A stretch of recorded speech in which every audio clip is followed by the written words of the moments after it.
last time. So to refresh, right? Filtration begins the formation, or begins the urine, the process of urine formation, right? So that happens in the renal corpuscle, right, which is the capsule and the glomerulus inside it. And because there is blood pressure pushing this blood against this membrane with its little tiny holes, right, filtration membrane, we get fluid that's pushed out because of this net filtration pressure that we talked about last time, okay? And while the net filtration pressure is made up of these different players, the only one of these that changes is the first one.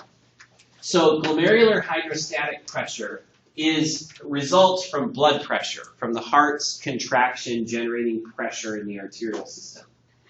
And so that is variable, that changes. Because what the nephrons want is they want to have a constant glomerular filtration rate. In other words, each nephron has a rate at which it wants fluid to enter this space so that urine production can begin. So if the nephrons want to be constant, but blood pressure does change, over the course of the day. It changes according to what we're doing. It changes according to body position. There's lots of things that change that. So if this hydrostatic pressure changes, and these two stay the same, the net filtration pressure will change, and therefore that filtration rate will also change, right? So it's dynamic. This process is changing all the time, so there has to be a system for managing it, right? So there's two layers of, can you hit those front lights for me again, thanks? So there's two layers of regulation. In many ways, this is similar to what we saw at the capillary bed, right? At the capillary, the pre-capillary sphincters open and close in response to local changes, right? So we call that autoregulation. Well, the kidney has an autoregulation too. Each nephron can control its own glomerular filtration rate by changing the inflow and outflow to the glomerulus. All right, so here, let me draw a picture, right? Okay, so a glomerulus has an in and an out, right? This is the afferent. This is the efferent, okay? And then in between, we have this tuft of blood vessels. Now, these are arterioles. And if hopefully you remember that arterioles have smooth muscle in their walls, right? So that means they can contract or relax. They can get bigger or smaller. And when a tube contracts, less blood will flow through it. And when a tube relaxes, more blood will flow through it, right? So there is a valve here, and there's a valve here. So there's an in valve and an out valve, okay? And then coming into this whole system then is blood pressure from the heart. So the valves here, the in valve and the out valve, are controlled by glomerular filtration rate. Okay, so remember, blood's pushing in, stuff is filtering out like this, right? So at some point we're going to have a GFR for this nephron, glomerular filtration rate. So let's say, you have been up and about and you lay down to go to sleep for the night. Well, your blood pressure is going to go down, okay, because that's what happens. It's one of the things that happens when we sleep is our blood pressure goes down.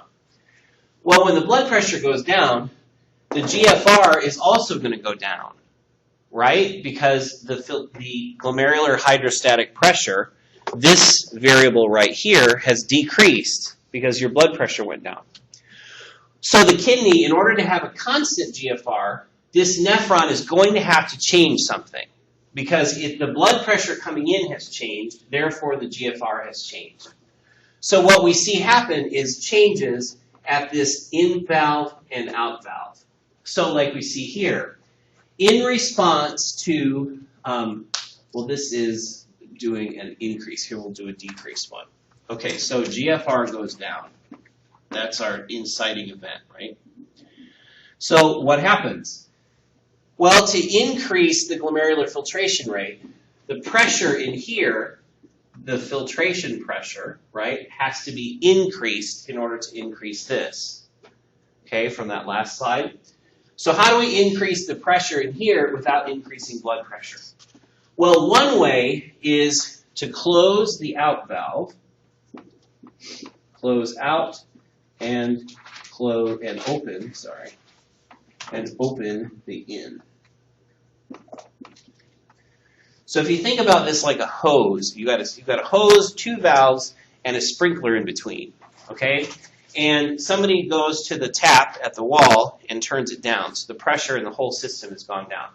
And of course, your sprinkler, which was here, is shooting water up, has now dropped to here. Well, one thing you can do is if you close the outlet valve from that sprinkler, that's going to elevate the pressure in here because the pressure coming in has nowhere else to go then, right? And if you open the valve going into your system there, then all of the available pressure from the wall will at least get to the glomerulus in the first place. So the output closes, vasoconstricts, the input opens to allow more pressure in. That causes an increase in GFR. Well, here we'll do one more step. That causes an increase in glomerular hydrostatic pressure, which causes an increase in GFR, which fixes the original problem. See, classic feedback mechanism. We had a change, we made a response to that change that affected something, which then brought the original change back into alignment. So here, let's look at this prettier example from the book. Okay, in this case, we're sitting here at, oh, this is the same one. Sorry, I just mislooked at it. Okay, so normal GFR, our GFR goes down for some reason, say blood pressure went down.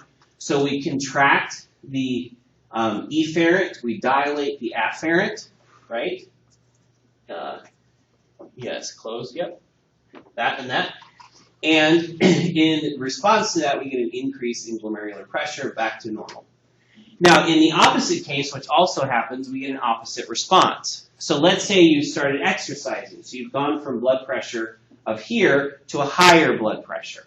Well, GFR is going to go up in that case because you have more hydrostatic pressure in there.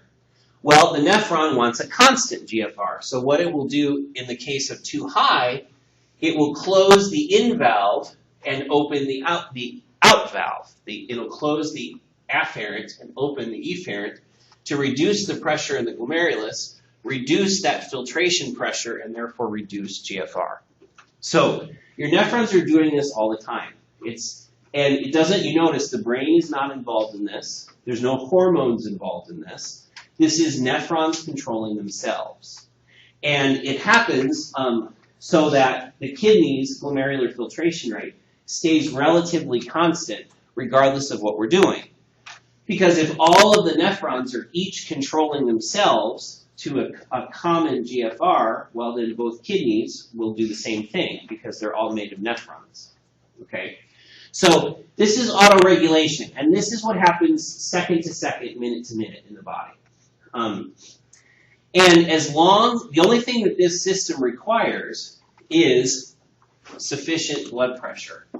Okay? This is the one thing the kidney can't make. It can't make blood pressure. It doesn't contract, so it can't do that. So as long as there is sufficient blood pressure, then autoregulation is managing the show, is regulating glomerular filtration rate. Similar to what we saw in the capillary bed. As long as there's sufficient blood pressure, the capillaries will manage blood flow to the tissues all by themselves. No need for the brain, no need for hormones, no need for anything else. Well, that isn't always the case. You know, there is times when our blood pressure, or there are times when our blood pressure is too low to actually power the filtration that happens in the kidney. Now, this is not normal, but it is still something that happens. You know, you have a diarrhea illness, and your plasma volume is decreasing. Eventually, your blood pressure is going to start to go down because there isn't enough fluid circulating. Well, the kidney can't fix that it can't put more water in the system, and it can't increase blood pressure. So there has to be another system for keeping the blood pressure high enough to have autoregulation handle the minute-to-minute changes. And this is the big bad one, okay? The system that controls this, we call this central regulation, technically of the kidneys on the cardiovascular system. And when I opened this chapter just before the break, I told you that the kidney was the controller of blood pressure in the body, right? Well, this is why. Because the kidney needs blood pressure in order to make glomerular filtration happen. So the blood pressure you have at any given time is determined more by the kidney than it is by any other organ in your body. Now, what is the system for that? Well, it's multifaceted and complex. But at least we've sort of touched on it before in the cardiovascular system chapter. So let's say we have a case where the blood pressure is insufficient for the autoregulation system to function, to keep glomerular filtration rate where it needs to be. Well, then we get into a series of endocrine responses that we call the renin, angiotensin, aldosterone system. And you've heard me say that before. You've heard this system before. And you'll hear it again in our fluids and electrolytes chapter. Of all of the cardiovascular regulatory systems, it's probably the most important because it's the renin, angiotensin, aldosterone system that has the largest effect on blood pressure. And all over the world, people live with high blood pressure, right? So the reason, or what makes this system so important to learn is that we muck with it a lot in our patients. Because the way we get blood pressure that's high, low, is to affect this system somehow. And we affect it at multiple points. Okay, so this is the renin, angiotensin, aldosterone system. It gets its name from the hormones that are involved in it. Okay, renin comes from the renals, from the kidneys. Okay, renin is produced by some cells that are kind of part of the nephron, called these juxtaglomerular cells. Remember, juxta is close to, so these are cells that are close to the glomerulus. So these are cells that live kind of in this region right here, nearby the glomerulus, where they have a view of filtration rate and a view of blood pressure. So when glomerular filtration rate falls and autoregulation is insufficient to get it back up again, they release renin. Now, renin triggers a kind of cascade of effects. The first is that renin triggers the formation of angiotensin 1. And if this sounds familiar, it's because it is. We've talked about this before, but I'm covering it again. Okay? So renin is produced. Renin triggers the formation of angiotensin 1 right here. Now, in typical physiology fashion, the body often does things in more than one step. And you might say, well, isn't that inefficient? It is safer that way. Okay, so some of the reasons we have 2-step or 3-step processes is so that the first step can never happen accidentally, or so that the last step, rather, cannot happen accidentally. Okay, so renin brings about angiotensin 1. It doesn't do anything. But angiotensin 2 does a lot of things. So how do you get from 1 to 2? We have an ACE enzyme that does that. Angiotensin converting enzyme. And you'll know this one, many of you will, because the ACE enzyme is one of those very well-known spots in human physiology, so well-known that we can affect it. There's a whole class of medicines called ACE inhibitors. Most of them end with PRIL, pril. So enalapril, isopril. If you ask your parents or grandparents who have high blood pressure to what their medicines are, you're likely to see one that has a pril at the end, because it's an ACE inhibitor.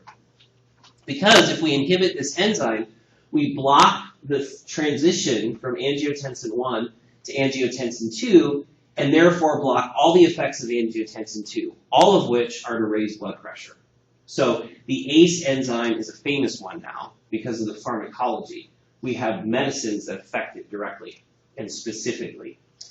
So why do we care? What does angiotensin II do? Well, one is it is a peripheral vasoconstrictor all by itself. In other words, if you give a patient angiotensin II, their vessels will get smaller. Smaller vessels mean higher resistance. Higher resistance means higher blood pressure, right? Blood pressure is cardiac output times resistance. Remember how we talked about that? So as resistance goes up, blood pressure goes up.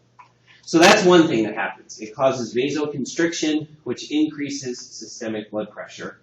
When the blood pressure goes up, that causes the net filtration pressure to go up, which causes GFR to go up. So we did fix our original problem, which was a GFR that's too low. However, vasoconstriction, while it can happen real fast, it's sort of a temporary fix. Because the smaller you make the vessels, the less blood flow there is through those vessels. So you've traded one problem for another. You've kept the blood pressure up, but at the expense of blood flow to the tissues. Not a good idea. That's one of the things that happens in shock. You know, if you take a healthy person like all of you, and, you know, let's say you've got some terrible virus like meningitis. Well, your vasoconstriction response is so strong that you'll keep your blood pressure up even though your fingers and toes may die from lack of blood flow. So vasoconstriction, it keeps the blood pressure up, keeps the organs alive, but it's hard on the rest of the body. So there has to be some other system. So in addition to angiotensin II's vasoconstriction effects, it also triggers the release of aldosterone. See aldosterone right there? Aldosterone is made by the adrenal cortex. Okay, so it's made at the adrenal gland. It's one of the salt hormones. We call that mineralocorticoids. Aldosterone then has a number of effects all by itself. The principal one is to cause sodium retention. Okay, so aldosterone, in the end, causes, aldosterone causes a number of things. One is sodium retention. And there's an old adage which you should take with you forever, and that is that water follows salt. Okay? Incidentally, the opposite is also true. Salt follows water, too. Now, the first one comes up more than the second because our body's cells don't actually have a way to move water. We don't have water pumps in us, where water molecules are picked up and moved somewhere else. We do have salt pumps, though. You've heard about them already last semester, the sodium-potassium pump, remember that? So we have a system for moving salt, and the way our bodies work is we move the salt, and then the water follows along behind. Okay, so one of the things that aldosterone does is it causes sodium retention. So if we hold on to sodium and water follows salt, it means that we also hold on to water. Okay. Hold the salt, the water gets held too. So aldosterone's primary effect is this. Primary. But the secondary effect is water retention. Now, why does that matter? Well, if we hold on to salt and we retain water, that's going to increase plasma volume. More volume in the system circulating means bigger stroke volume, right? Because more venous return, stroke volume, blood pressure goes up. As blood pressure goes up, filtration pressure goes up, and GFR goes up. So it's a long circle, right? But we do get back around to what originally was the problem.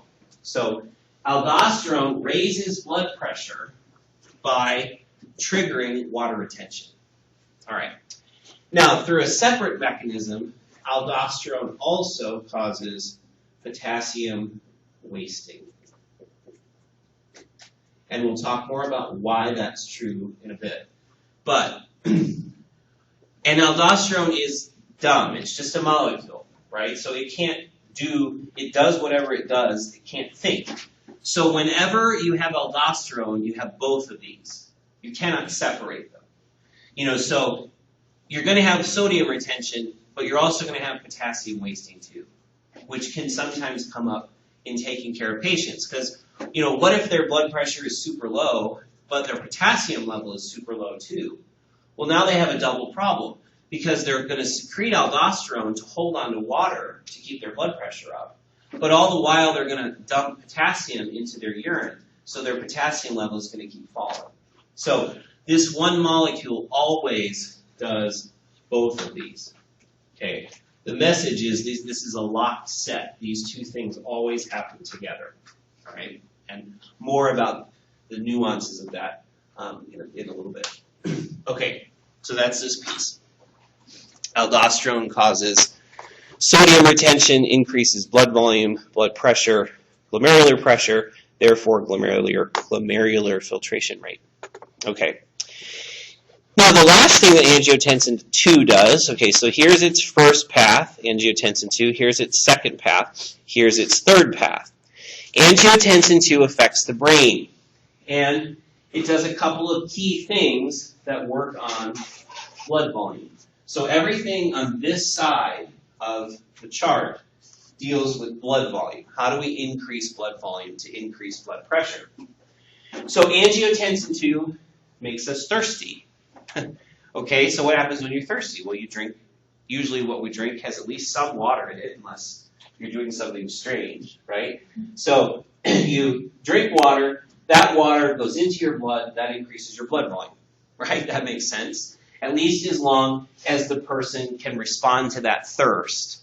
Now, if you've got somebody who's unconscious, this doesn't work, right? Because they can't go and seek fluid, which is one of the reasons why we give IV fluids to people when they are not conscious, so that we make sure that they stay hydrated. Okay, so angiotensin 2 does that. Angiotensin 2 also causes an increase in ADH.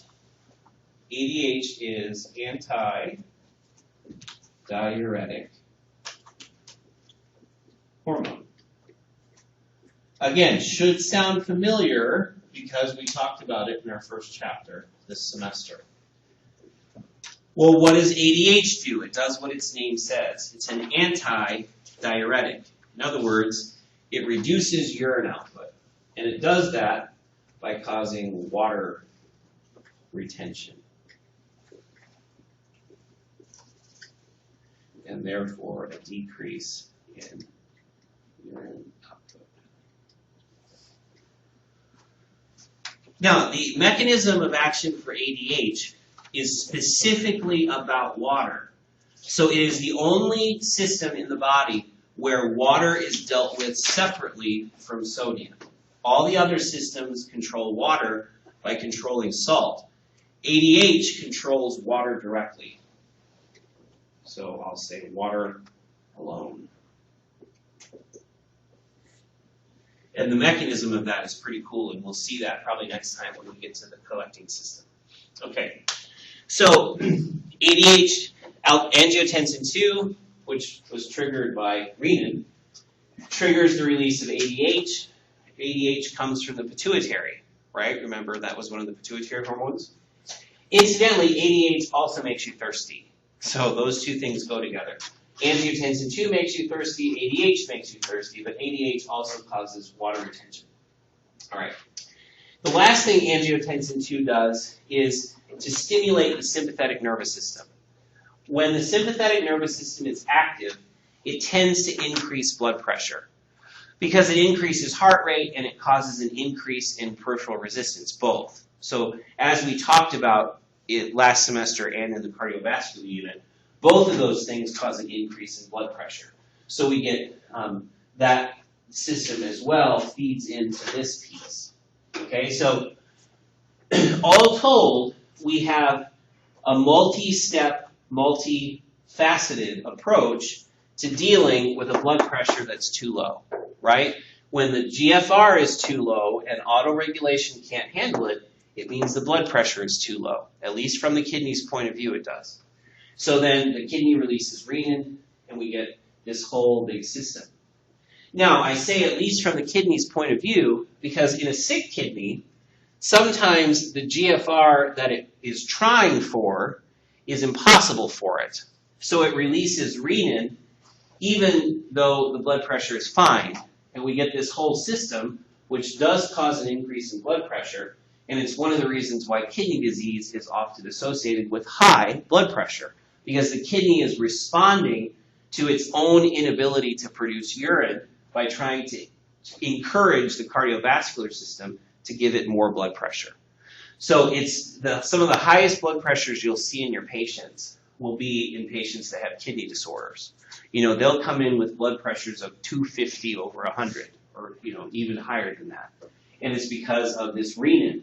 Renin is making all of these blood pressure increases happen, and blood pressure just keeps getting higher and higher and higher.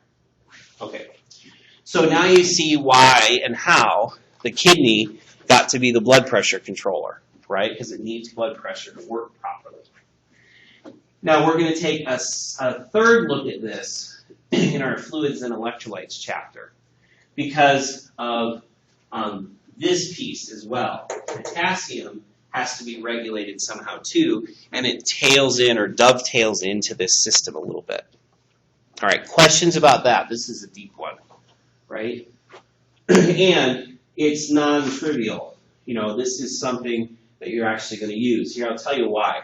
Okay, so I told you we have medicines that block the ACE enzyme, right? Which means we block all of these effects and this effect. So we can shut all this down. So that's pretty good for reducing blood pressure, right? Well, we also have blood pressure medicines that work on ADH to reduce water retention. We have blood pressure medicines that work here to block the increase in sympathetic nervous system activity. We have medicines that block vasoconstriction down here to help reduce blood pressure. So at multiple points in this map, we have medicines that provide a blockade to those things. So like a beta blocker, which some of you may be on for other reasons like migraines, headaches, that kind of thing.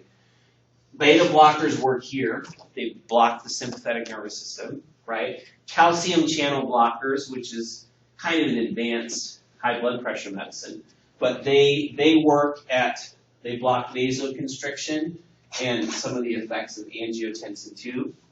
Diuretics are often used to treat high blood pressure, and that is to try to counteract this piece, right? If the kidney is trying to make an increase in blood volume, well, we can trick the kidney's function into creating more urine, and we reduce blood volume. So lots of spots here that you all are going to talk more about in your pharmacology classes later on.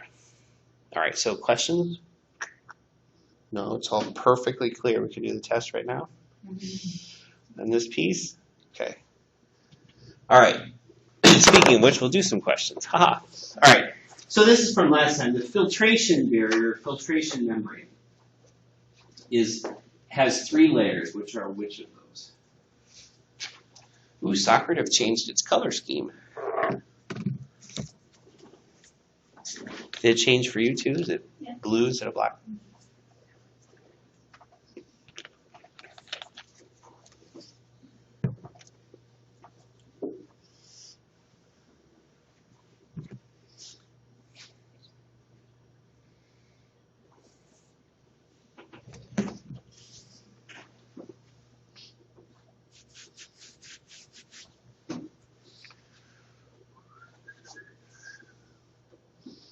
There we go. Now I'm starting to get some answers.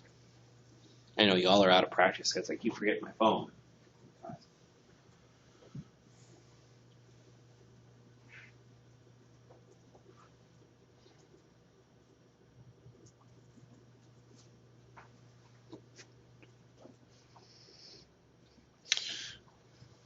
Oh, we did have a winner, but now we don't. We're tied.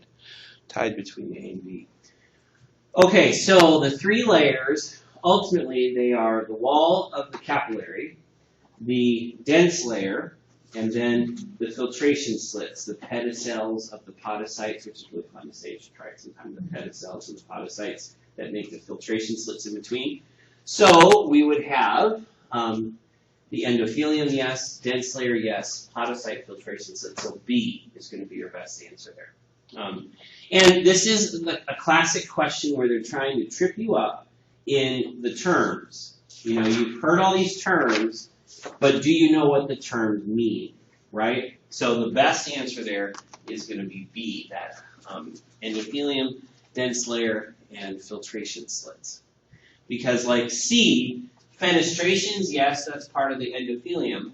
Matrix is technically another name for the dense layer, but it's not the foot processes that make up the membrane, it's the slits between them, right? So that's a trickier than typical question. Okay. Each of the following is a normal constituent of urine, except what? This too is from last time. Oops, with that. What shouldn't you find in urine if the kidneys function properly?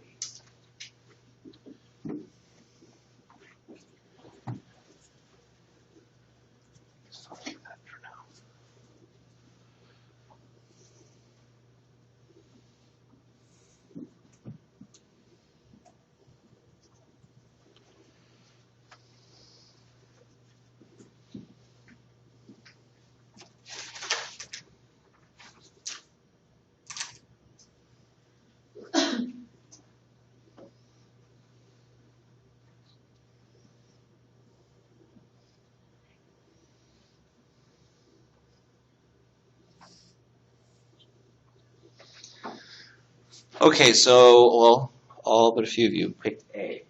So the best answer there is A. Good rule of thumb is anything that the body can use, not get rid of, but use, you're not going to find in the urine, okay? Proteins certainly qualify for that. Proteins are useful. Plus, proteins contain amino acids, which we can use as nutrients. So why would the body let that go? So your best answer is A. Proteins, for the most part, are excluded from the filtrate at the glomerulus. They're too big to fit through the little holes, just like blood cells are way, way too big. Proteins are actually too big too. Okay, so what about the others? Urea and creatinine are waste products. So of course you're going to find that in the urine. That's what that's one of the things that the kidney is there for, is to put those things in urine. Hydrogen ions, the kidney is one of the modulators or regulators of pH in the body. The lungs and the kidneys are the pH managers, okay? And we're going to talk more about that in the next chapter when we look at just pH, and you'll see what I mean about that. So depending on your diet and your respiratory status, you will find hydrogen ions. Your urine is always a bit acidic, unless your diet is strange or you're on a medication or something. Now, what about D? Well, amino acids are a nutrient, so why would we find them in the urine? Well, it depends on your diet in a lot of cases.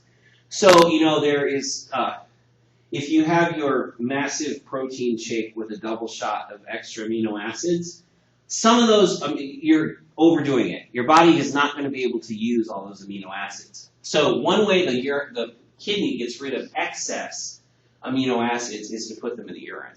Okay. Also, some amino acids are small enough and look enough like some of the waste products that the kidney allows them through anyway. So there's always a little bit of amino acid in the urine, even if you're not doing something strange in your diet. All right. Whoops, come back here. Did that one. This one. All right. The process of filtration, that's my arrow right here, is driven by which of those?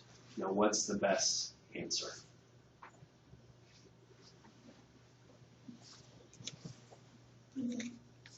Oh, I need to send you the question. Thank you.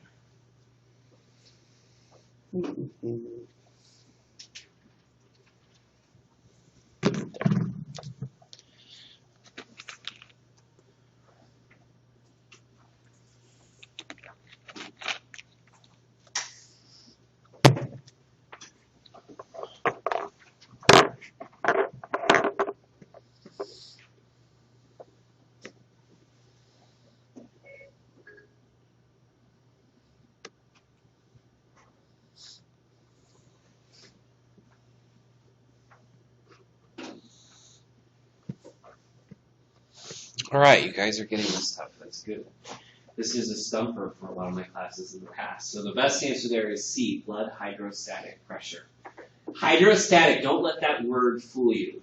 Hydro is water, static is unchanging, right? So blood pressure, you can have, take a pipe, for example, and you've got it sealed on both ends, and you put pressure into it, and you close the valve, right? That pressure is still in the pipe even though nothing's moving, right? That's why it's called a static pressure. So it's water and it's static, but if you open that valve, whoosh, the water's going to squirt out, right? Because the pressure is still in there.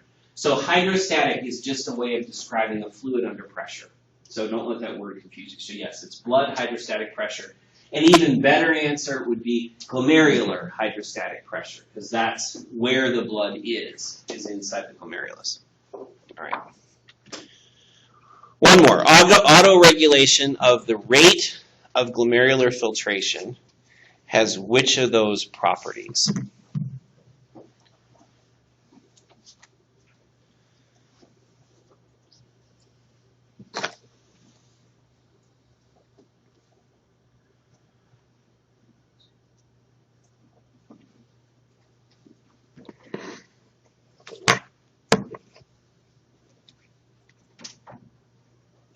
Have you looked at urine in lab yet? No? You probably will.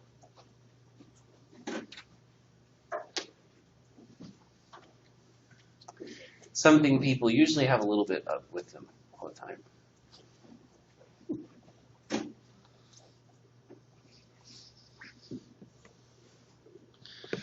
All right. So many of you put D. Probably some of you wondered about, well, is it E or D? Well, it's D. It's all of those. So autoregulation works primarily at the afferent and efferent arterioles, right? So that's A and C. And the whole point of having autoregulation is so that glomerular filtration rate can stay about the same, even though blood pressure changes according to what we're doing, right? So, we've all heard, well, normal blood pressure is 120/80. So what do you mean it changes? That is normal resting blood pressure, okay? When you are exercising, your blood pressure is going to be significantly higher than that. That's not abnormal, okay? That's supposed to be like that, to push more blood through your skeletal muscles to keep the oxygen and nutrients arriving, okay? So when you're exercising, your GFR doesn't go up.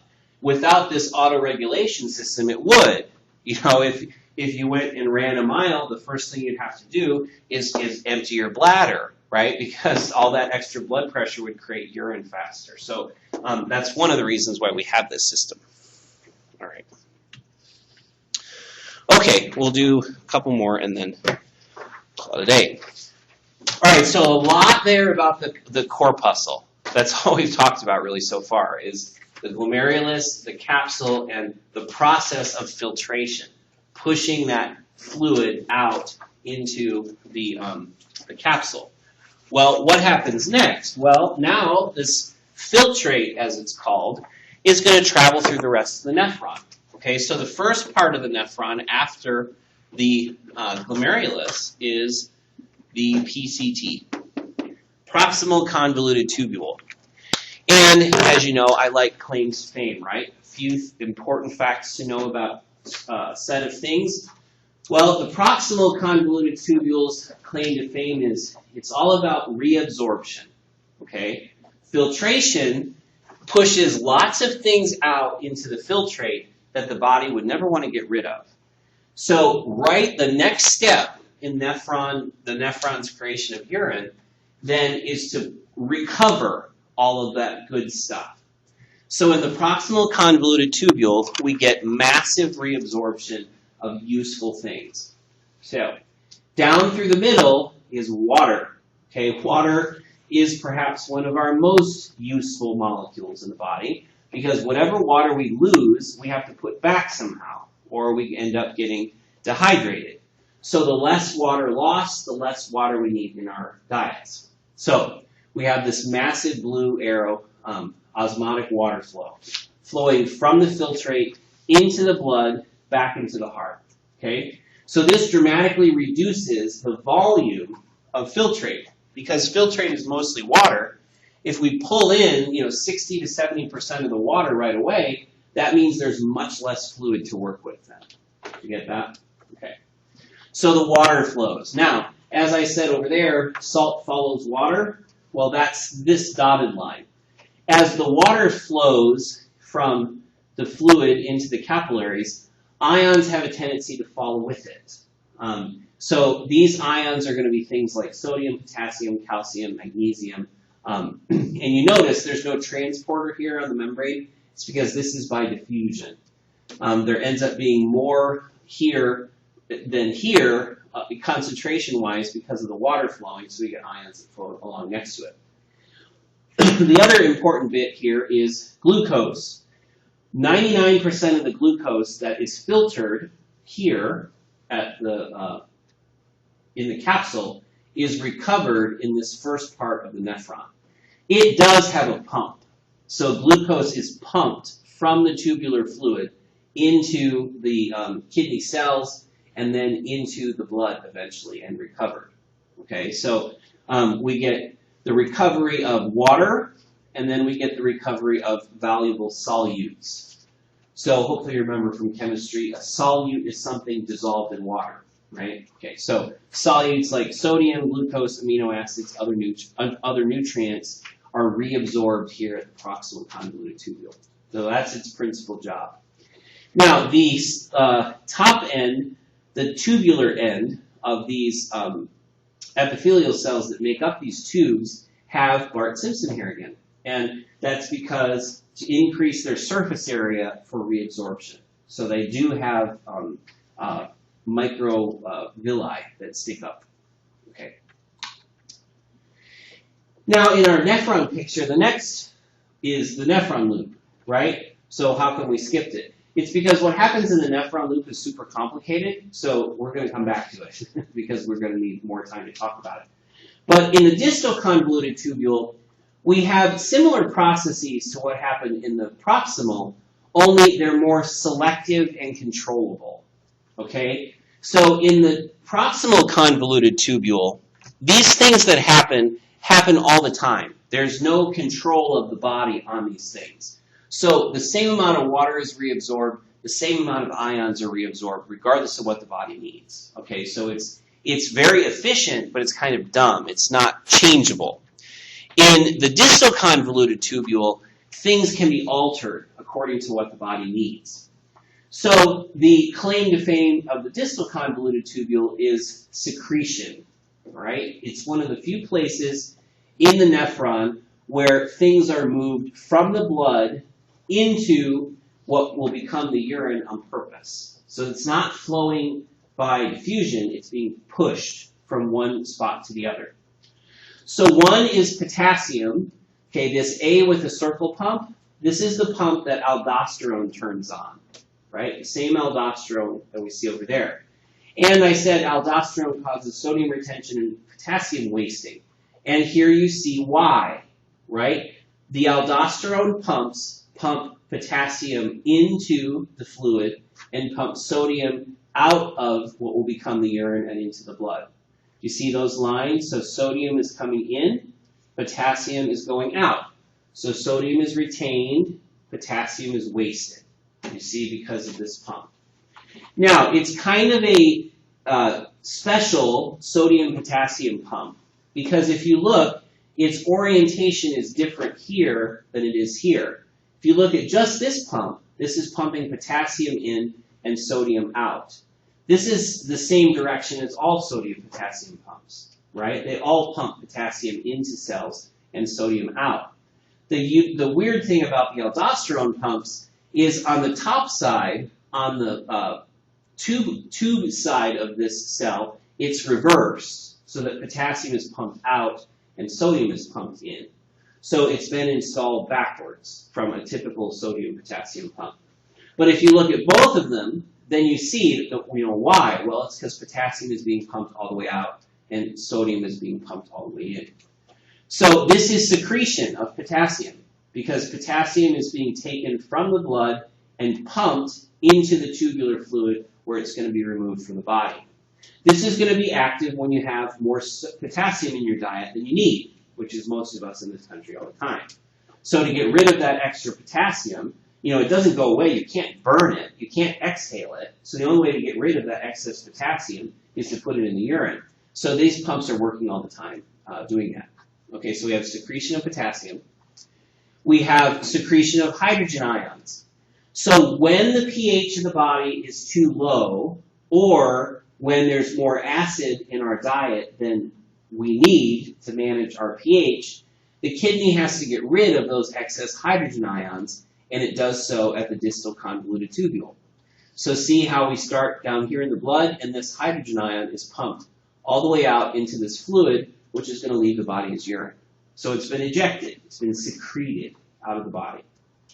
Now, in this pump, the sodium, it's an exchange for sodium. So we give up a hydrogen ion in exchange for sodium. For our body's physiology, this is a bargain. We want to have sodium, but we don't want to have very many hydrogen ions. So we're getting rid of something we don't want in exchange for something we do want. And here again, just like the aldosterone pump, one of these pumps is installed one way, the other is installed opposite. You see here the hydrogen is pumped out, sodium is pumped in. Here it's opposite. Sodium is pumped out, hydrogen is pumped in. This is a theme in the kidney, is that the pumps on one side of this cell are different than the pumps on the other, so that we can get this pumping out from fluid to fluid. All right. And then the last important secretion part in the distal convoluted tubule is this guy. We have these carrier proteins that are kind of, special in the body, because most proteins will only work on one particular molecule, or in the case of these sodium-potassium pumps, they work on 2 ions. Technically, they work on 5 at a time, 3 of one, 2 of the other, but they're very specific. Well, we also have these carrier proteins in the distal convoluted tubule that are not so specific. So molecules of particular types are pumped out in the distal convoluted tubule, and many of those are toxins or medications. So when you give your patient the ACE inhibitor, for example, one of the ways that that ACE inhibitor leaves the body is because the kidney pumps it into the urine. It pumps it out of the blood and into the urine, so it is removed from the body in that way. Penicillin is another one that leaves the body in this way. It leaves the body in the urine, and I think I may have talked about this before, but penicillin leaves the body in the same form it went in. So it isn't even altered by our metabolism. True, honest-to-goodness penicillin.